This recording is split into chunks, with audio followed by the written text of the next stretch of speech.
नमस्ते आप सभी को और छोटों को बहुत सारा प्यार। Welcome to my YouTube channel SOS story और समीक्षा। तो आज मेरे चैनल पे कुछ नया होने वाला है। अभी मजा आएगा ना भिड़ो। आपने 12th फेल तो जरूर देखा होगा, आई थिंक सबने देख लिया होगा। उसकी स्टोरी बहुत ज़्यादा इंस्पायरिंग थी। तो वैसे ही मैं स्टोरी एक मैं सुनाने वाली हूँ, कैसे एक गरीब लड़का बहुत बड़ा अधिकारी बनता है।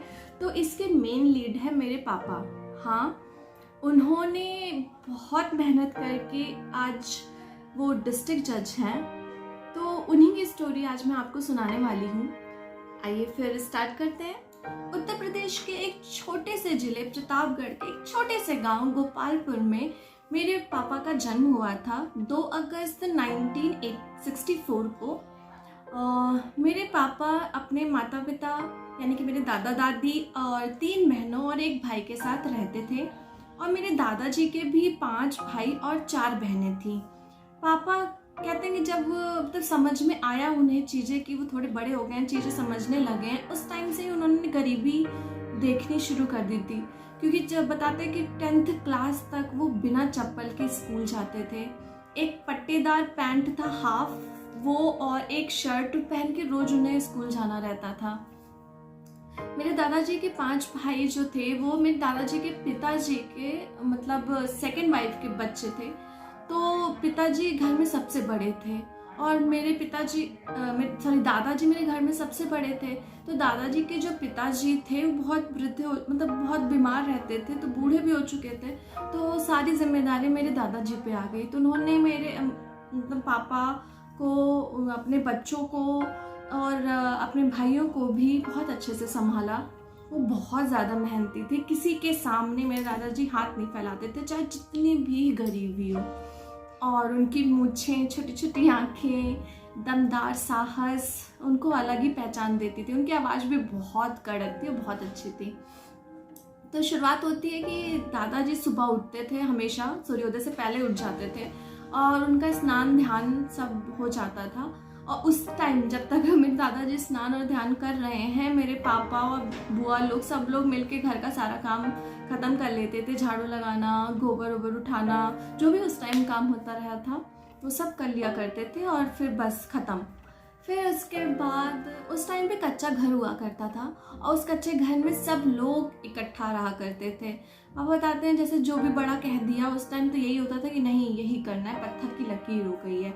सब इकट्ठा भी रहा करते थे। तो पापा एक स्टोरी और बताते हैं कि जब भी छोटे थे वो लोग, तो जब भी कोई खाना वाना बनता था तो तुरंत वो लोग किचन के पास ही खड़े हो जाते थे कि हाँ अब खाना मिलेगा। तो कोई भी उन्हें रोटी अगर जैसे सेक के दादी लोग दे देती थी या पापा की चाची लोग उन्हें देती थी, तो वो लोग तुरंत भाग कर लेके गरम गरम ले जाते थे, किसी तरीके से उसे ठंडा करते थे। कभी कभी रोटी ज़मीन पे गिर जाती थी तो उसमें मिट्टी लग जाती थी, वो अपने कपड़े पे ही पोंछ के किसी तरीके से खा लेते थे। और पापा लोग जो कपड़ा भी पहनते थे वो बहुत दिनों तक धुला नहीं रहता था। कहते थे कि तालाब में वो लोग अपना जाते थे, रेह मिट्टी जो होती है आई थिंक उससे फिर कपड़ा धुलते थे, उसे सुखाते थे। देन उसके बाद जब तक वो सूख रहा है तब तक मौज मस्ती करते थे, फिर उसके बाद कहीं वो कपड़ा पहन के वापस आते थे। ऐसे ही समय बीत रहा था। और फिर उसके बाद मेरे दादा दादी चले गए कलकत्ता, क्योंकि दादाजी का मेरे ट्रक स्टार्ट हो गया था चलना अपनी मेहनत से। तो सब लोग वो लोग वहाँ चले गए थे। फिर पापा लोग, चाचा लोगों में बुआ लोग यहाँ पे मेरे पापा के चाचा चाची के साथ वहाँ पे रहने लगे थे। तो सारी जिम्मेदारियाँ एक तरह से मेरे पापा के कंधों पे आ गई थी, क्योंकि इस पापा देखा जाए लड़कों में सबसे बड़े थे मेरे घर में। और बताते हैं कि वो लोग स्कूल जब भी जाया करते थे केवल इसलिए जाते थे कि बस प्रमोट हो जाएंगे। जैसे आजकल के टाइम पे हमें एग्ज़ाम देना होता है तब जाके हम किसी दूसरी क्लास में प्रमोट होते थे, बट उस टाइम पे था 5th क्लास तक कि बच्चे बस चले जाएं 1 साल स्कूल, वो प्रमोट हो जाते थे। और उस टाइम सरकार की एक योजना चली थी कि दोपहर में बच्चों को दलिया दिया जाएगा।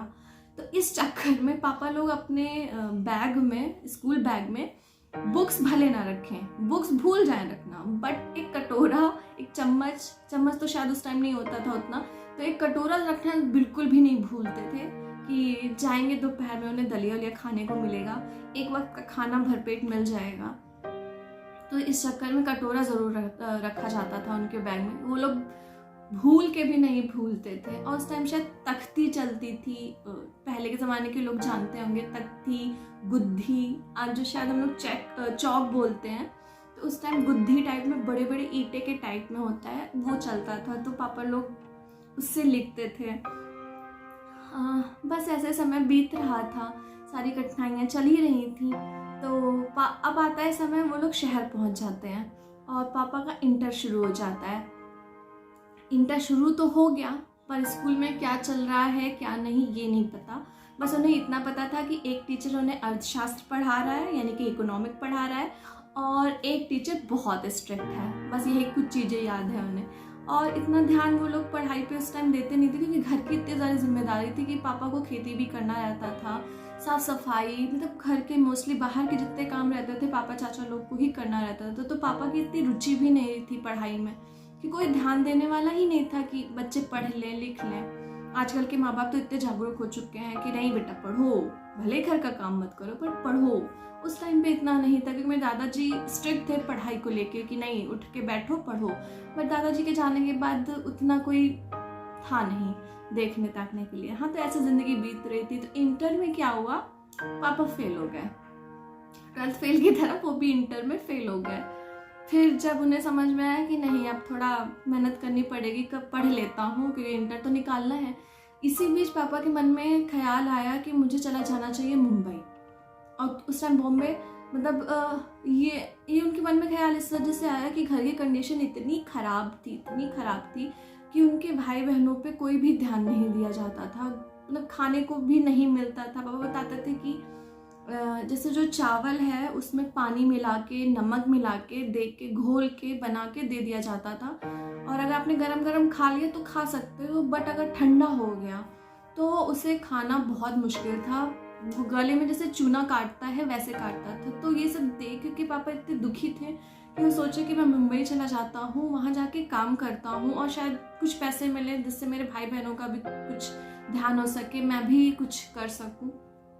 बहुत मन में ये सब दुविधा चल रही थी। तो पापा के एक टीचर थे, उन्होंने उनको समझाया कि नहीं बेटा ऐसे मत जाओ, वहाँ जाना बेवकूफ़ी होगा, वहाँ तुम किसी को नहीं जानते हो।